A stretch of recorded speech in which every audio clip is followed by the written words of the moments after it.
Moscow, for the players who pushed their bodies to the limit to reach the World Cup final. Croatia coach Zlatko Dalic has an apt motto, "Who dares, wins," a line popularized by special forces around the world. A Croatia soccer fan shows her true colors at Red Square on the eve of the World Cup final against France. Jules Somad, AFP, Getty Images. The fighting spirit is ingrained in a group of players whose psyche was forged growing up in a country ravaged by war as the former Yugoslavia broke up in the 1990s. "It made us resilient," Luka Modric said Saturday, "but we have to look into the future." A World Cup final against France on Sunday could be the defining moment for Croatia since the 1991-95 war for independence that claimed about 10,000 lives and ravaged the economy. Article continued below. "Without courage and fortitude," Dalic said, "they wouldn't have reached this final, and it's why Croatia can end its remarkable World Cup trip by collecting its first major soccer trophy." Comebacks. The lesson of this World Cup is not to write off Croatia. The group stage was unusually smooth, with a 3-0 victory over Argentina the signature result.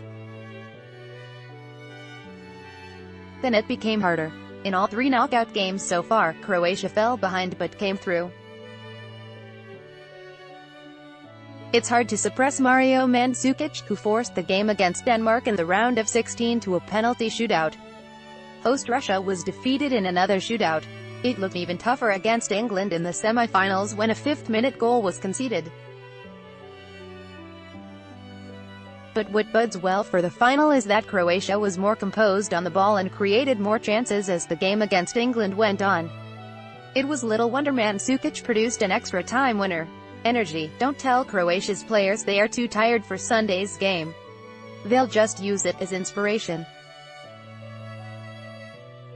Modric rallied the players before the semi-finals by claiming the English media was underestimating Croatia and told them, "Today we will see who will be tired." Article continued below. In fact, even the reporter hired by FIFA to cover Croatia for the tournament wrote on the official website, "Exhausted players pose the biggest problem for the Croatia coach. Modric's mind games worked, stirring the players. But how much energy do they have left in a final push against a France squad that was among the three youngest of the 32 finalists? Mandzukic and Modric are both 32. Ivan Rakitic is only 2 years younger but remains influential in the midfield. While the average age of Croatia's squad is pushing 28, for France it's 26, all of my players tell me whether they are not 100% fit," Dalic said. "They will concede and tell me if they're not fit and they will miss the final. If they will be unable to give their all during the match, I expect them to tell me. They are almost like gelling the whole thing together, pulling the strings. The orchestrator is Modric with his vision and passing accuracy. He's got some good foils around him," Roxburgh said. "But he is the guy waving the baton and making it all function." Mandzukic's power and determination to regain the ball epitomizes the team's spirit in its 4-2-3-1 formation. His qualities are beyond question. His character, his fight, his commitment, Modric said.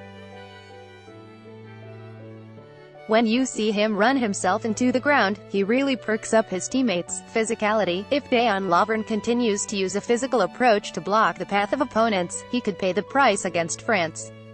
Harry Kane's path to the penalty area was blocked at one point in the semi-finals by being bundled over by Lovren.